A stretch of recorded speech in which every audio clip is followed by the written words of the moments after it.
My name is Cassidy Moore, 28 years old, and I never thought I'd be standing in my childhood home with $87,000 missing from my savings account while my parents screamed at me to give more. Pay up or leave this family, your choice. The words echoed as I clutched my car keys. 10 years of sacrifices gone in a flash to cover my brother's gambling debts. What they didn't know was that I'd already made my choice and the consequences would shatter our family forever. Hey everyone! Before I dive deeper into what might be the most devastating family betrayal I've ever experienced, I'd love to know where you're watching from. Drop your location in the comments, and if you've ever had to deal with family taking advantage of your generosity, hit that like button, it helps more than you know. Ready to find out what happened when blood loyalty collided with self-preservation? Subscribe so you don't miss what happened next, because trust me, karma came back in ways none of us expected. I always knew where I stood in our family dynamic, second place to my younger brother Drew. Growing up in suburban Connecticut, our roles were established early. Drew was the golden child, charismatic, athletic, and blessed with our father's easy charm and our mother's vibrant blue eyes. Meanwhile, I was the reliable one, the steady workhorse who never caused trouble. Cassidy, help your brother with his homework, my mother would say, despite the fact that I had my own AP assignments piling up.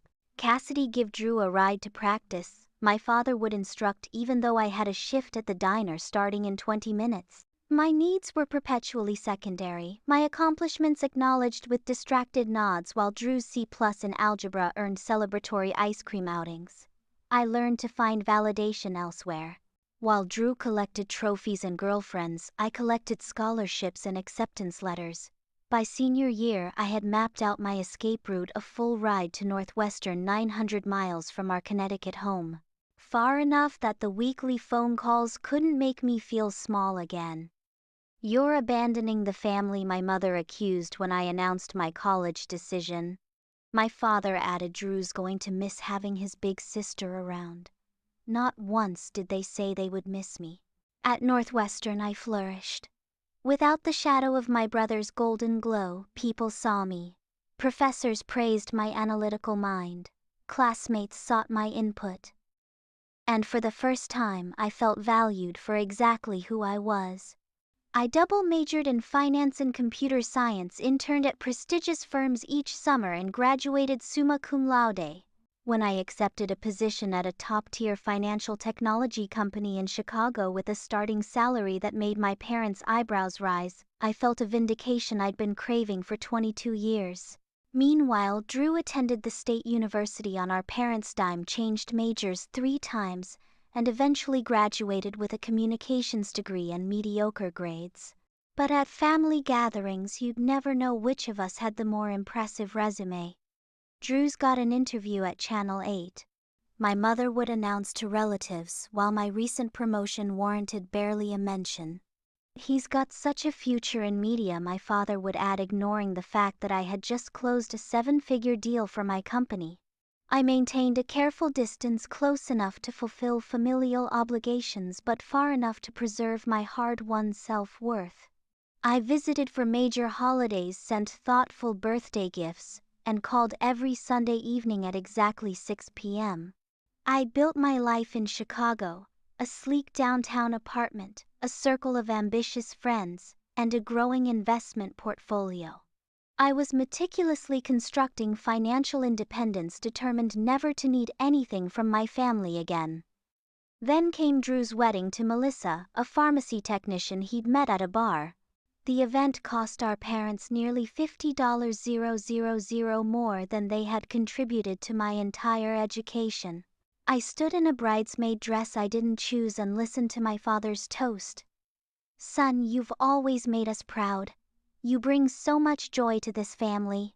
That night I calculated exactly how much money I would need to never have to ask my parents for anything: 6 months of living expenses, emergency medical funds, retirement contributions, and a buffer for unexpected life events. The number became my obsession: $150, 0 inches liquid savings. Once I reached that goal, I could finally stop seeking the approval I would never receive. I lived frugally despite my growing salary. I took on consulting projects on weekends, invested wisely, and watched my savings account swell. By my 28th birthday, I had amassed $142,000, just $8,000 short of my freedom number. I felt a security I had never known before, a cushion against all the ways life could go wrong. I didn't know that the greatest threat to that security was brewing within my own family. Drew had been keeping secrets, and those secrets were about to become my problem in ways I couldn't have imagined. The first hint came during our mother's birthday dinner when Drew kept excusing himself to take calls in the restaurant parking lot. He returned each time with a tighter expression, his customary charm strained at the edges. When I asked if everything was okay, he flashed his practiced smile. "All good, Cass. Just work stuff." But I recognized the signs. The darting eyes, the constant checking of his phone, the slight tremor in his hands. Something was very wrong in my brother's perfect life, and my instincts told me it was only a matter of time before it became a family crisis. I just never expected that crisis would cost me nearly everything I had worked for, or that it would finally free me from the family dynamic that had defined my entire life. The call came on a Tuesday evening in October. I was reviewing quarterly projections when my mother's name flashed across my phone screen. Unusual, our scheduled calls were on Sundays, and my mother was nothing if not regimented. "Mom, is everything okay?" The silence on the other end lasted 3 beats too long. "Then Cassidy, we need you to come home. This weekend." No explanation, just the expectation of compliance. Typical. "I have meetings on Friday that I can't reschedule." "What's going on?" It's Drew. "We need a family meeting and it has to be in person." My stomach tightened. "Is he sick?" "No, nothing like that." Her voice dropped to a whisper. "It's financial. Serious. Your father doesn't want to discuss it over the phone." I booked a Friday evening flight to Hartford, rearranged my meetings, and informed my team I'd be working remotely on Monday. Whatever Drew's financial situation entailed, I doubted it would be resolved in a single weekend conversation.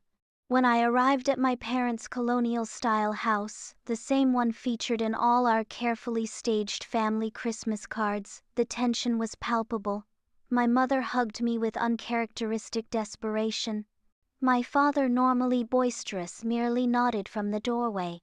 Drew's car was noticeably absent. "Where's Drew?" I asked, wheeling my small suitcase into the foyer. "He and Melissa will be here tomorrow morning," my father said. "We wanted to talk to you first." In the kitchen, my mother poured coffee with shaking hands. "Cassidy, your brother is in trouble." I waited already, calculating how much trouble could be fixed with my emergency fund. A few thousand for car repairs, medical bills not covered by insurance. I could manage that without derailing my plans. My father cleared his throat. "Drew's been gambling. Sports betting mostly. It started small, but..." He looked away, unable to meet my eyes. "How much?" I asked, my voice surprisingly steady. My mother's coffee cup clattered against the saucer. "He owes $175,000. The number hit me like physical blow. I am $175,000. More than my entire savings. More than my annual salary. An amount that would take years to repay. To whom I managed. Some to credit card companies, some to online gambling sites, and some to people you don't want to owe money to." My father's voice dropped on the last part. "Loan sharks." My brother, the golden child, had gotten involved with loan sharks. "Have you called the police?" I asked. My parents exchanged alarmed glances. "We can't involve the police," my mother insisted. "This would ruin Drew's life. His career would be over before it begins." I bit back the obvious retort. What career? Drew had been between opportunities for months, his communications degree and family connections having failed to secure him the media position he felt entitled to. "So, what's the plan?" I asked, though I already suspected where this conversation was heading. My father leaned forward, his expression earnest. "We've liquidated our retirement accounts. That covers about $88,000 after penalties. We're taking a second mortgage on the house, which will give us another $60,000. The math was clear. $175,000 minus $148,000 leaves $27,000 unaccounted for. My mother reached for my hand. "Cassidy, we know you've been doing well in Chicago. You've always been so good with money, so responsible." The words that had never been compliments before were suddenly being wielded as weapons. "Drew needs our help. All of our help. You want me to give Drew $27,000." It wasn't a question. To loan him, my father corrected quickly. "He'll pay everyone back once he gets back on his feet." I thought of Drew's pattern, the abandoned soccer scholarship, the dropped classes, the jobs quit because managers didn't understand his potential, the empty promises to repay even small debts. The $200 he'd borrowed 3 Christmases ago and never mentioned again. Does Drew have a repayment plan? Is he getting help for his gambling addiction? My mother flinched at the word addiction. "He's going through a rough patch, that's all. And yes, he's interviewing for a position at Channel 12 next week. So no plan then." I stood up, needing to move to think. "Have you considered that giving him this money might make things worse? That it might enable him to keep gambling?" My father's face hardened. "We're not giving him anything, we're saving him. That's what families do, Cassidy. They save each other. Save Drew. Always save Drew. I need to think about this. I'll talk to Drew tomorrow." In my childhood bedroom, surrounded by the debate trophies and honor roll certificates that had never earned me the validation his mediocrity received, I opened my banking app. $142, 0 inches savings. The result of years of discipline and sacrifice. My freedom fund, my security, my proof that I didn't need my family's approval to succeed. Could I part with $27,000 of it? Yes, technically. Would I ever see that money again? The probability approached 0. Would this actually help Drew or just postpone the inevitable crash? The latter, almost certainly. I spent the night running calculations and scenarios, searching for a solution that wouldn't require setting myself on fire to keep my brother warm. By morning I had my answer.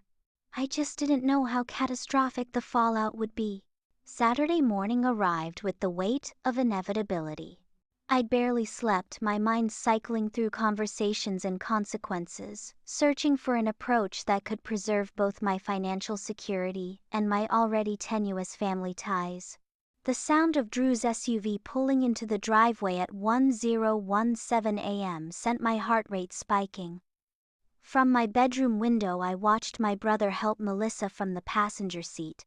Even in crisis, Drew looked the part of the successful young professional: designer sunglasses, cashmere sweater, confident stance. Only those who knew him well would notice the tightness around his mouth. The slight hunch of his shoulders tells that the facade was cracking. I took a deep breath and headed downstairs. Time to face the family tribunal. In the living room, my parents had arranged the seating like a stage, set my father in his leather recliner, my mother perched on the adjacent love seat, 2 empty spots on the sofa, clearly intended for Drew and Melissa. The remaining armchair, isolated facing the group, was obviously meant for me. The physical manifestation of our family dynamic couldn't have been clearer if they'd labeled the seats with name cards. The front door opened, and my mother rushed to embrace Drew, then Melissa. Come in," she fussed, taking their coats as if they were honored guests rather than the reason for this crisis meeting. Drew's eyes met mine, and for a fleeting moment I glimpsed something unfamiliar there, shame perhaps, but it vanished quickly behind his practiced charm. "Hey, Cass," he said, crossing the room to kiss my cheek. Thanks for coming all this way. I nodded, not trusting myself to speak yet. We all took our assigned positions in the family tableau. My father cleared his throat. We're here to discuss Drew's situation and how we're going to handle it as a family. Drew stared at his hands. I screwed up. I know that. It started with fantasy football, just small bets with the guys from college. Then I found some online sites and it seemed like easy money at first. I was winning. Until you weren't, I supplied. He nodded miserably. I kept thinking I could win it back. One big bet to fix everything. But it just got worse. Melissa, red-eyed and pale, reached for his hand. We've already sold my car and emptied our savings. It's not enough. My mother jumped in. We've explained to Cassidy that we're accessing our retirement funds and taking a second mortgage. That leaves about $27,000. All eyes turned to me.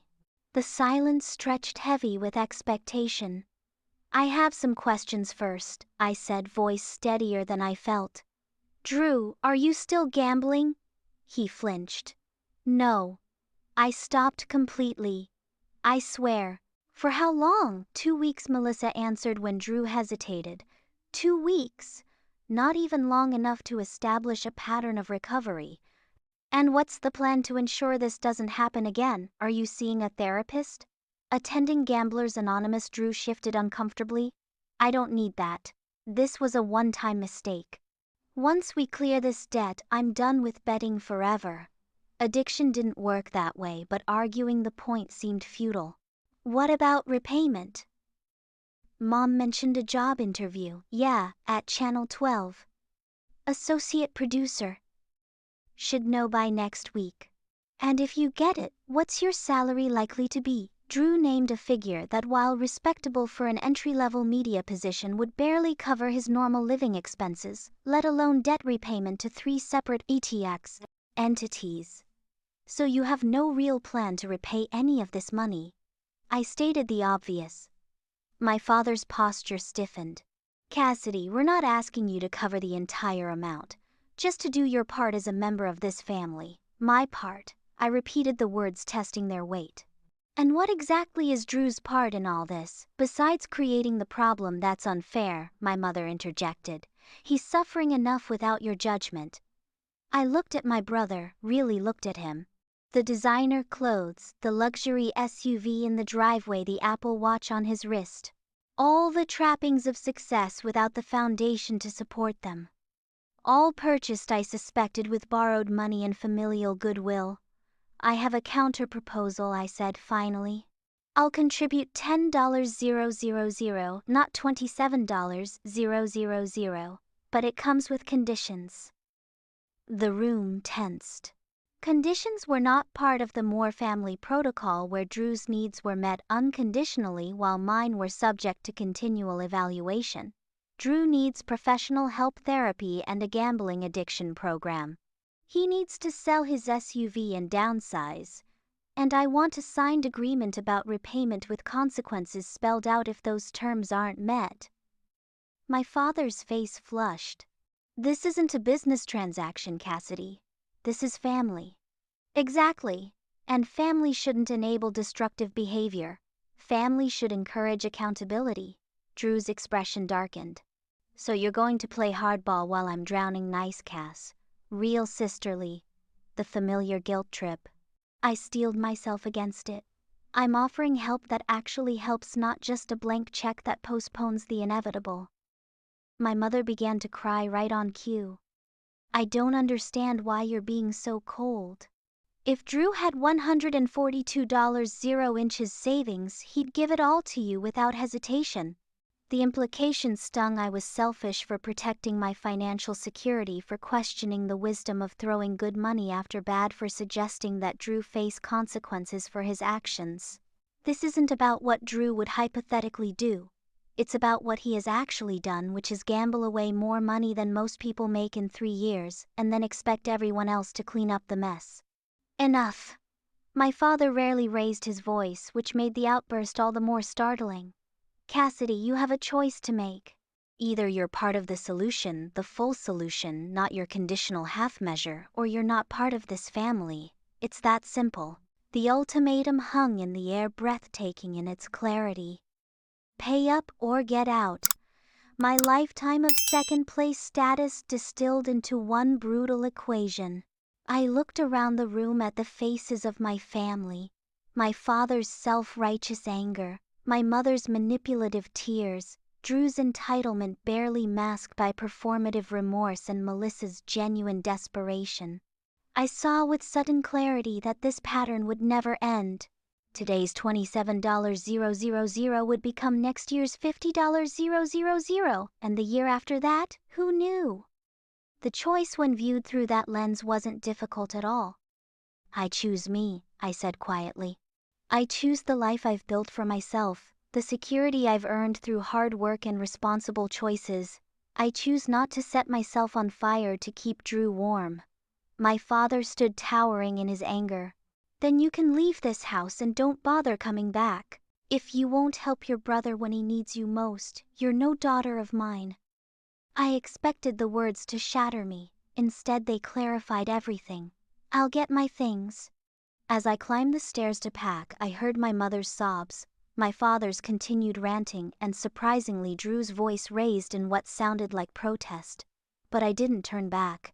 For the first time in my life, I was choosing myself over the family script, and the relief was as powerful as the grief.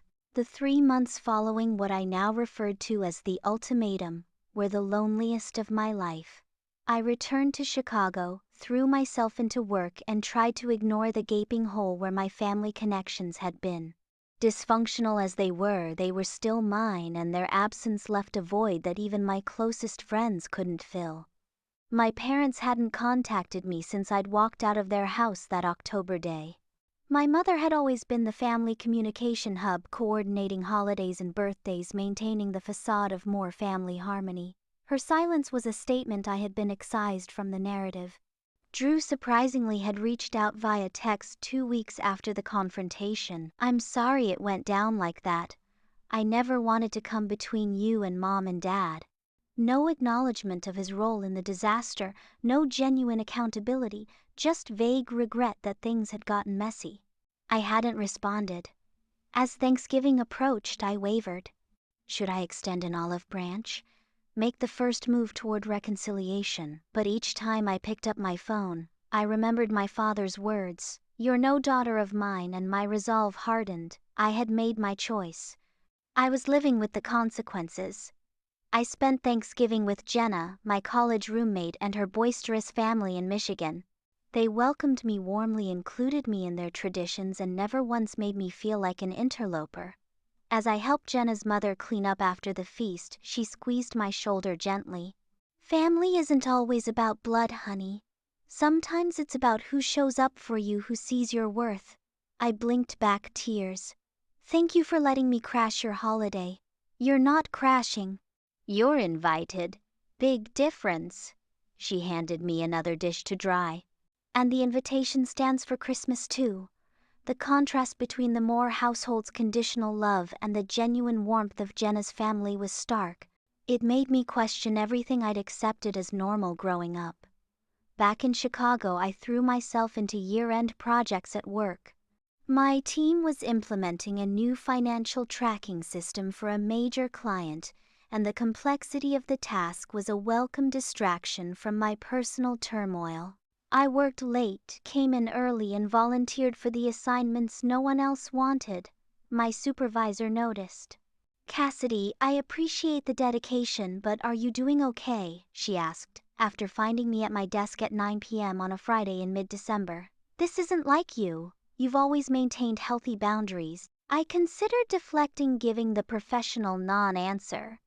But Sarah had been a mentor to me since I'd joined the company, and her concern seemed genuine. "Family issues," I admitted. "The holidays are complicated this year." She nodded, pulling up a chair. "Want to talk about it? No pressure, but sometimes an outside perspective helps." The whole story spilled out: Drew's gambling, my parents' ultimatum, the lifetime of unbalanced expectations and conditional approval.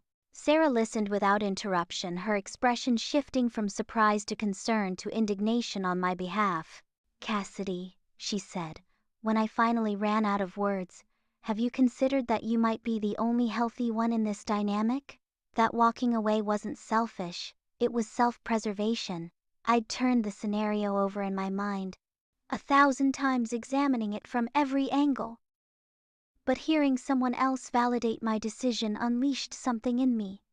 I covered my face as tears came, embarrassed to break down at work but unable to stop the release. Sarah waited patiently, then said, "I have a brother-in-law who's a financial forensic investigator.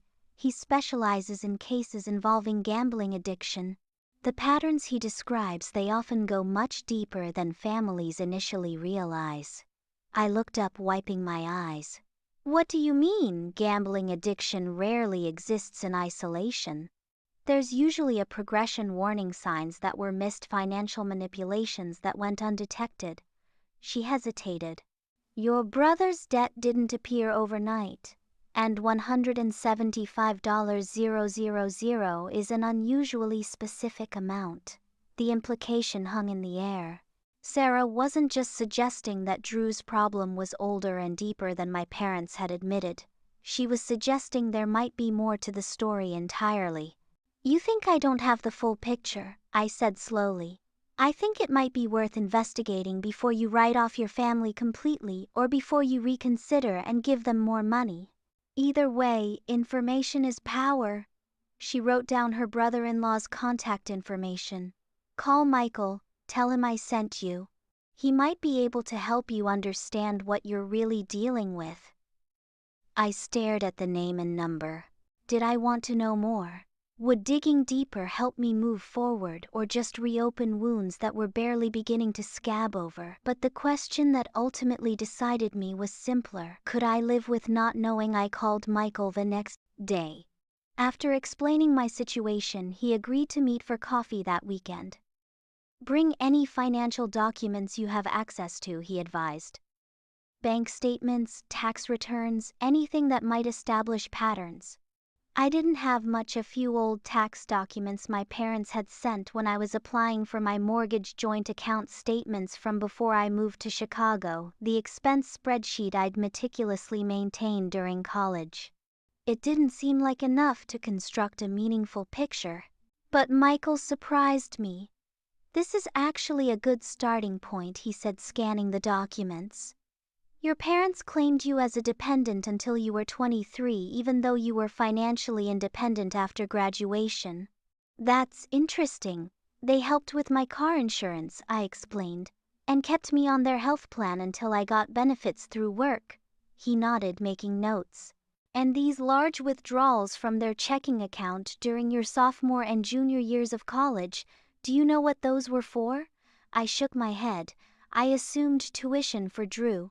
He started college the year after I did." "But you mentioned he had a full ride to state athletic scholarship," you said. A cold feeling crept up my spine. "Yes, for the first 2 years. Then he dropped soccer to focus on classes." The story had always sounded reasonable, if disappointing. Michael's expression was carefully neutral. "Would you allow me to do some digging?" "Nothing illegal, just public records, background checks, the kind of preliminary investigation I'd do for any potential case." The warning bells in my mind were growing louder. "What exactly are you looking for?" "Patterns," he said simply. "They tell stories that people often can't or won't articulate. You might not like what I find, but wouldn't you rather know the truth?" I agreed, giving him permission to look into my family's financial history. What did I have to lose? They'd already cut me out of their lives. A week later, Michael called. "I have some information. Better discussed in person. Are you free tonight?" We met at a quiet bar near my apartment. Michael brought a folder thick with documents, his expression grave. "Before we get into this, I want to be clear, this isn't definitive proof of anything. It's circumstantial, but the patterns are concerning." He laid out his findings methodically. Drew's soccer scholarship hadn't been dropped voluntarily. He'd lost it due to academic ineligibility and team code violations that suggested early gambling problems. The large withdrawals from my parents' accounts coincided with periods when Drew had supposedly been working summer jobs but had no reportable income. There were multiple liens against my parents' house predating the current crisis, suggesting this wasn't the first time they'd leveraged their largest asset to cover debts. Most disturbing of all, Michael had found evidence that Drew had opened a credit card in my name during my senior year of college. A card I knew nothing about, which had accumulated over $15.0 debt before being paid off in null. A lump sum by my mother. Identity theft, Michael said gently, seeing my stunned expression. It's unfortunately common in families dealing with addiction. The person needs money, has access to a relative's personal information, and justifies it by telling themselves they'll pay it back before anyone notices. I felt physically ill. My own brother stole my identity and my parents knew. They paid it off instead of telling me. Based on the timing of this payment and the withdrawal from their retirement account, yes, it appears they covered it. The pieces were falling into place, forming a picture far uglier than I'd imagined. This wasn't just about Drew's recent gambling spiral or my parents' misplaced priorities. This was about years, possibly a decade of deception, enabling, and financial manipulation.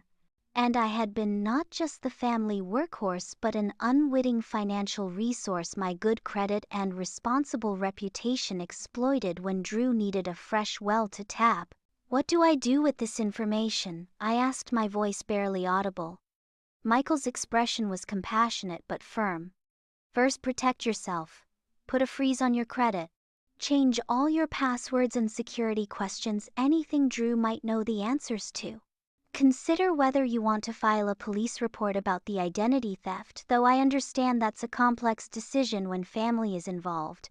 And my parents, Drew, that's entirely up to you. Some people would confront them, demand accountability. Others would use this as confirmation that they made the right choice in walking away. He gathered the documents, handing them to me. There's no right answer, only what brings you peace. I thanked him, my mind reeling from revelations that recast my entire family history in a sinister light. The drive home was a blur, my thoughts cycling between disbelief, rage, and a profound sadness for what my family could have been, should have been. As I unlocked my apartment door, my phone chimed with a text. My mother, we need to talk. Drew's in the hospital, please call. And just like that, I was pulled back into the family vortex, armed with new knowledge but facing the same impossible choice. Walk away completely or step back into the dysfunction with eyes wide open. I stared at the message, finger hovering over the call button, knowing that my response would define not just the next chapter of this saga, but the rest of my life. Hey everyone, we're right at the pivotal moment in Cassidy's story. I can feel your emotions running high right now. I know mine are. Before we continue to the next part where we'll discover what happened to Drew and what Cassidy decides to do with this shocking information, I'd love to hear your thoughts. Would you call your mom back if you were in Cassidy's shoes? Or would you protect yourself and stay away? Drop your opinions in the comments. And if you're enjoying this family drama roller coaster, please hit that like button to help more people find this story. Now let's continue and see what Cassidy decides.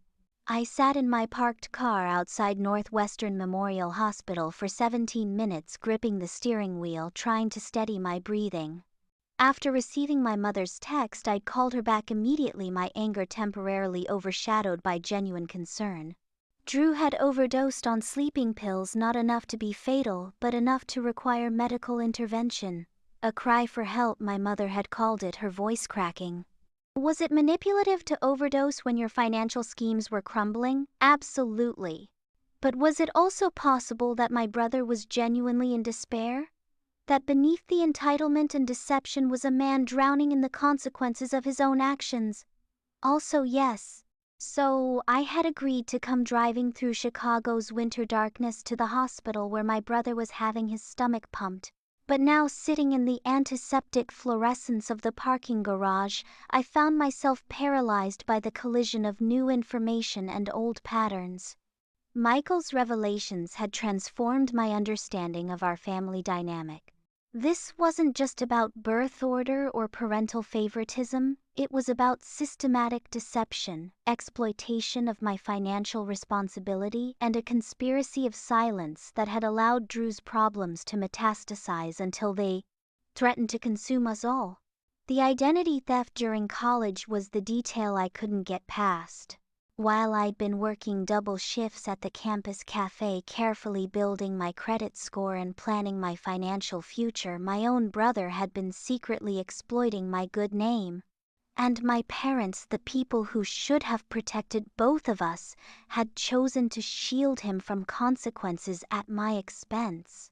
Did Drew even realize what he'd done to me? Did he feel remorse for any of it? Or was this overdose just another manipulation, another way to avoid accountability? Only one way to find out.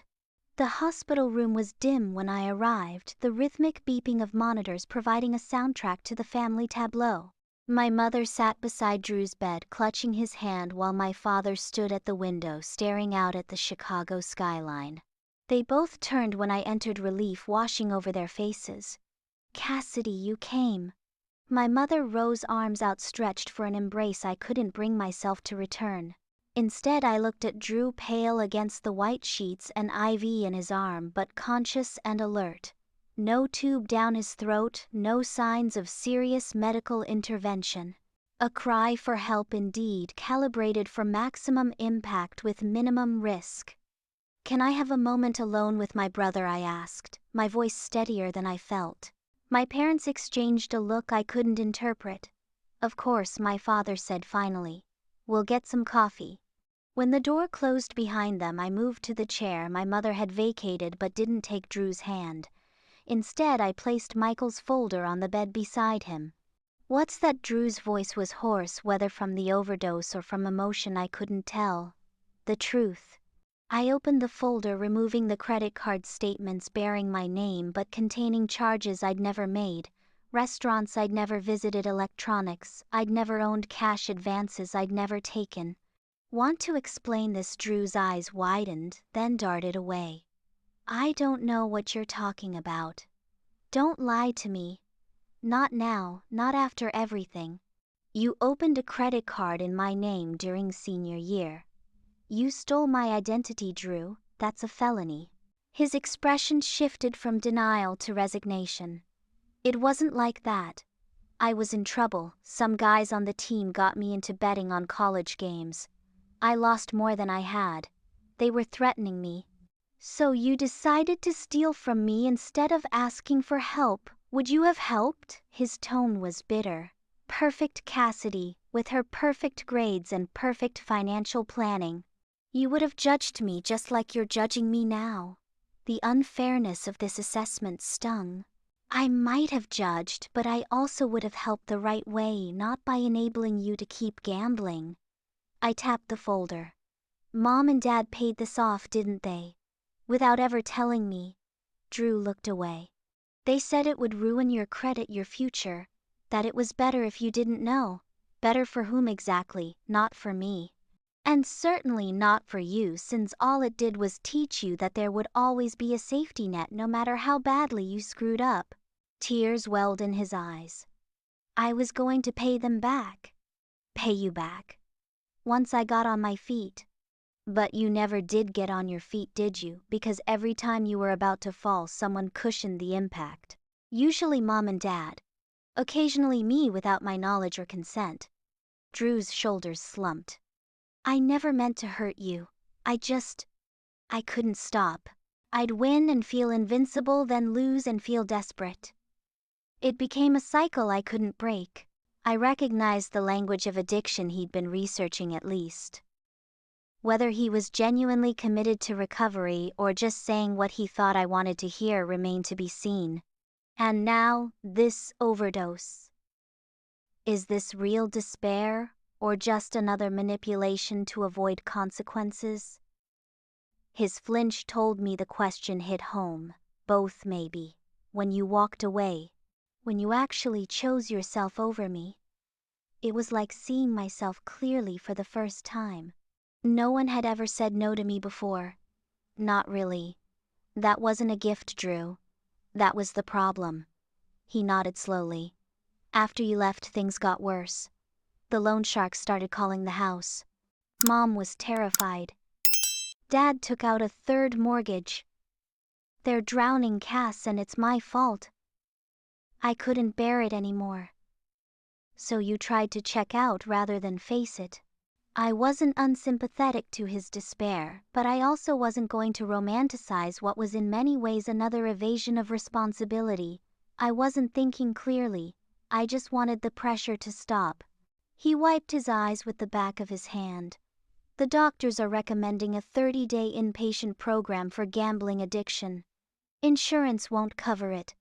And there it was, the inevitable ask. Did he even realize he was doing it?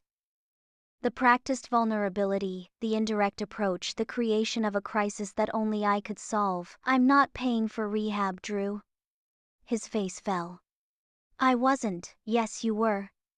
Maybe not consciously, but you were. That's our pattern. You create disasters, I clean them up. I close the folder, sliding it back into my bag. I want to help you. I do. But not by throwing money at the problem and not at the expense of my own financial security. Then how? For the first time there was genuine openness in his expression, a willingness to hear something other than what he wanted to hear. I'll help you find state-funded treatment options. I'll drive you to Gamblers Anonymous meetings. I'll support your recovery in ways that don't involve writing checks. I paused, choosing my next words carefully. But there are conditions. He tensed, but nodded for me to continue. You come clean to Mom and Dad about everything: the identity theft, the full extent of your gambling history, all of it. You make a real plan to repay your debts, including to our parents. And you allow me to manage your finances during recovery, complete transparency, no secret accounts, no hiding transactions.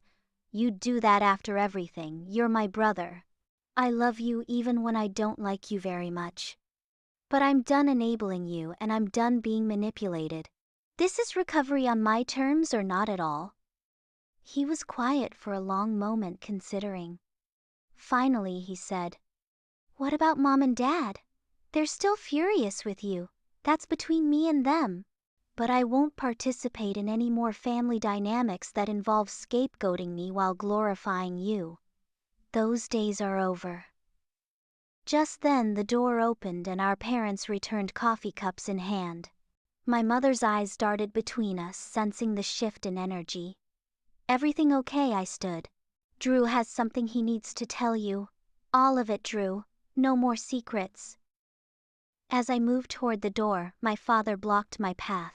You're leaving, just like that. No, I'm giving you space to hear some difficult truths. I'll be in the waiting room. We can talk after. I met his gaze directly, no longer the dutiful daughter seeking approval, but a woman standing firmly in her own power.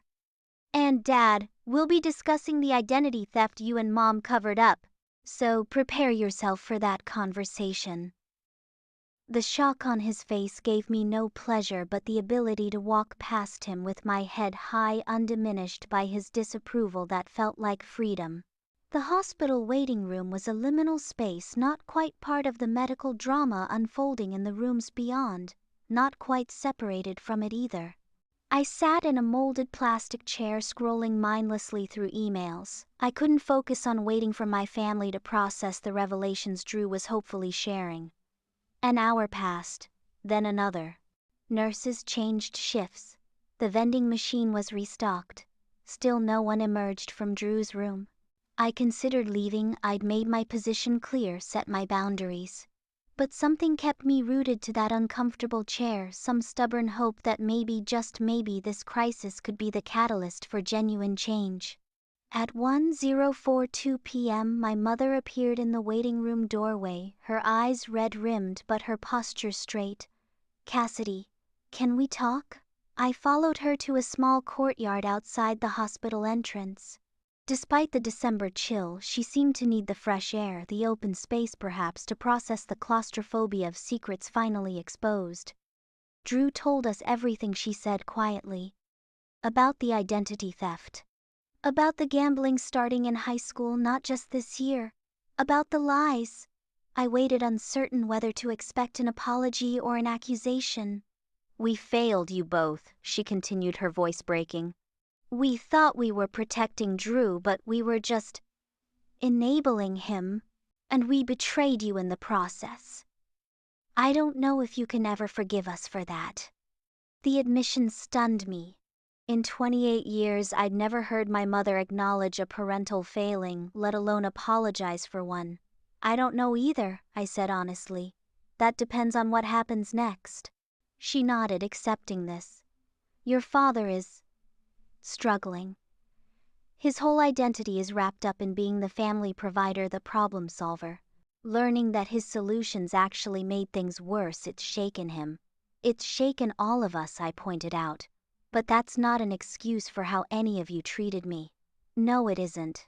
She looked at me directly, really looked at me, perhaps for the first time in years. "Drew agreed to your conditions. The inpatient program, the financial transparency, all of it. He says he wants to make amends for real this time." "And you and Dad, what do you want?" She took a deep breath. "I want my daughter back in my life.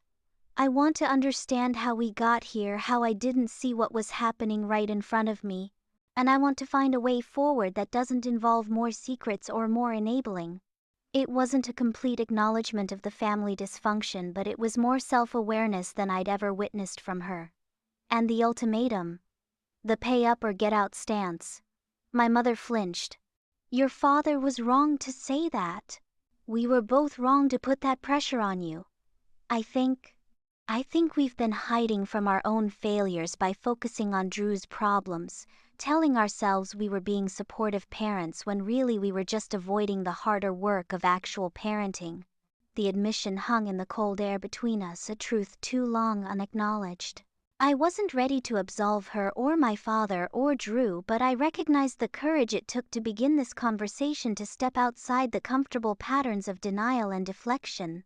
"Where do we go from here?" I asked, not rhetorically but genuinely unsure of the path forward. "Drew will be released tomorrow, then transferred directly to the treatment facility. Your father and I are meeting with a financial advisor to understand our options for managing the debt without completely decimating our retirement. And us, our relationship," she hesitated. "I'd like to try again.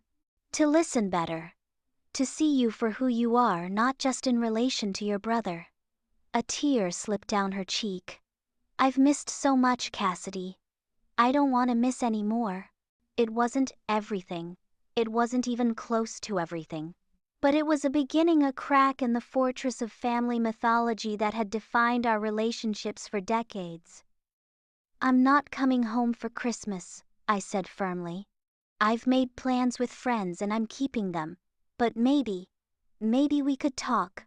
Regular calls like we used to have. See where that leads." My mother nodded, accepting this limited offering with more grace than I'd expected. "Your father wants to speak with you too, if you're willing. He's with Drew now."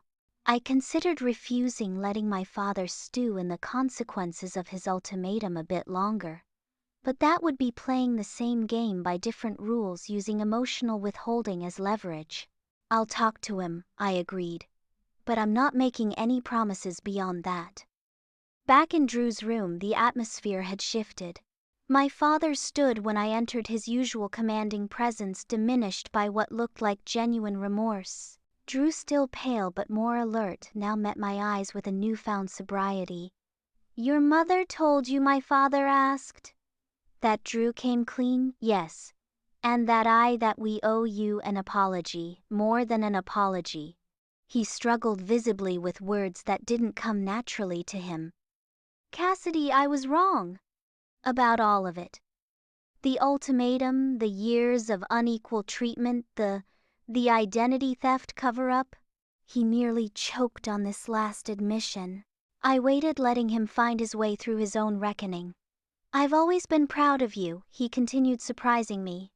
Your independence, your work ethic, your success. But I think I resented it too. The ease with which you seemed to navigate life while Drew. He glanced at my brother. While Drew struggled in ways I never understood. I told myself I was being a good father by giving him more support, but really I was failing you both. It was perhaps the most honest conversation we'd ever had.